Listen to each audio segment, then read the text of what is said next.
Nurses are not the only people who use theories. There are other disciplines out there that have theories, especially psychology, sociology.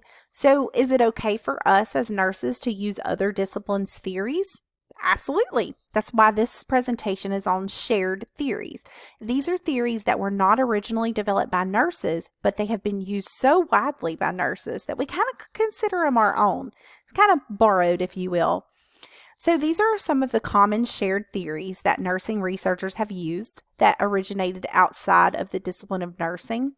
Bandura is very common. He looks at the social cognitive theory and self-efficacy. So that's a very commonly used theory, as well as Prochaska's Transtheoretical Model, sometimes listed as the TTM, Becker's health belief model, and etc. So there's a lot of different models that are used that come outside of nursing.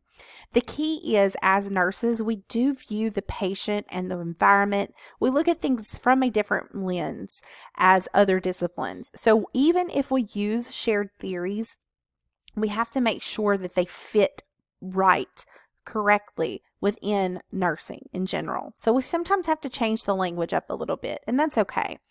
So these are some of the key concepts or constructs that come from these theories, and you've probably heard of some of these before. Self-efficacy, that is an individual's belief in him or herself and their ability to do some kind of task. That comes from Bandura. Bandura was really the pioneer of self-efficacy and belief in self. And as nurses, obviously, we could see how someone's belief in him or herself can influence whether they're willing to take risks and make lifestyle changes. So self-efficacy is important, not just to psychologists, but also to us as nurses. And so we've kind of taken and shared that concept, and we kind of consider it our own a little bit sometimes.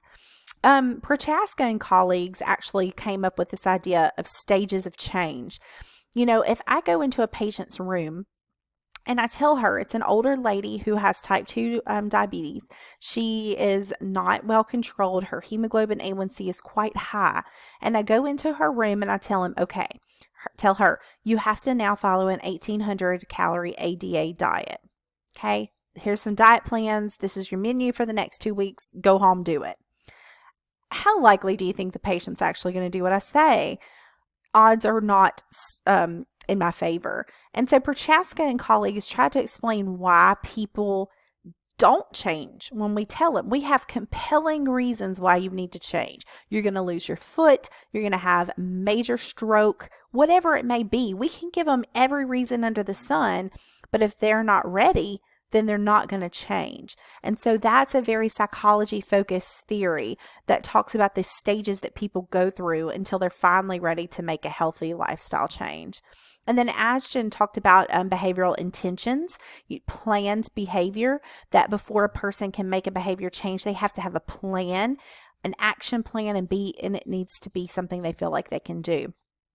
So this is a pictorial representation of Bandura's social cognitive theory, self-efficacy being a very important component of that. In fact, it's the central circle here, but the things that kind of lead to self-efficacy are listed on the left-hand side of the screen.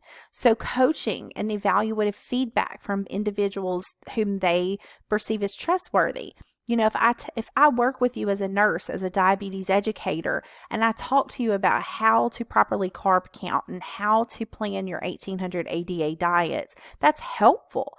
It helps you realize that, yes, I can do it. Yes, I can figure out what I should and should not eat. Okay. Obviously, their internal emotional and psychological statuses are definitely going to make a difference, physiological status as well. Modeling of others. If you have someone who's there and they're teaching you what to do and they're showing you how to cook certain foods and how to read nutrition labels, that can help. You have to be able to, ultimately, social cognitive theory is about whether I, the patient, believe I can make a change and be successful with it. If I feel that I can, then I'm going to actually do the behavior and perform as you've instructed me to do. But if I don't feel like I can do it successfully and I'm afraid of failure, then I'm not going to do it. So according to Bandura, this over here on the left side is where nurses must intervene so that we can get patients from point A to point B. This again is the Transtheoretical Model. I like to show pictures because I feel like if you just read this in a book, this makes absolutely zero sense to you. But I see myself in this. If I'm being honest, do I exercise like I'm supposed to? Sometimes, but sometimes I don't. Do I eat like I'm supposed to? Oh my gosh, no. I mean, I live in South Louisiana. What do you expect? But individuals who have to make a lifestyle change because of some major health issue need not just to be pounded over the head with education. They've got to understand more. We have to meet them where they are. If a patient has no intention of changing, then we're not just going to give them a menu plan and tell them to go on their merry way and they're going to go eat this diet. So according to Prochaska and colleagues, people go through different stages. So pre-contemplation, I have no intention of making zero changes in my life. I'm not going to make any changes. Contemplation means probably within the next 6 months, I might make a change, but not there yet. Preparation, okay, yeah, I'm ready to do this diet. I'm going to go make me some menu plans. I'm going to go get my groceries. I got to talk to my family and tell them to quit bringing cake over to my house. Like, we don't need all that. Then action, I'm actually taking the steps necessary to make healthy lifestyle changes. And then once that becomes a habit, then I should maintain that such that I'm not reverting back to old habits.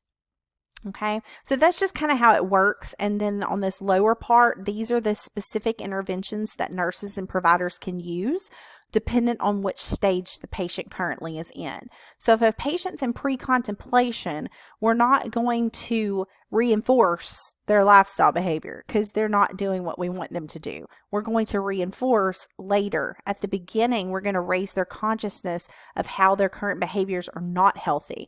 We're going to have them reevaluate themselves in their environments to see what we can do to fix them. And then the theory of planned behavior, again, I'm not going over a whole lot of this, but basically Ajzen says that before we change a behavior, we make an internal decision that we're going to do it. So we don't just fly off the cuff. We really think about these things internally. So the nurse has to do these things and work on these areas to help the patient make the decision to make the change. Okay, so all of these are very psychology focused for a reason because psychologists created these. However, these definitely influence what we do every day as nurses. And so many of the studies that you read may be built upon these psychology-based shared theories like Bandura, Prochaska, and Ajzen's.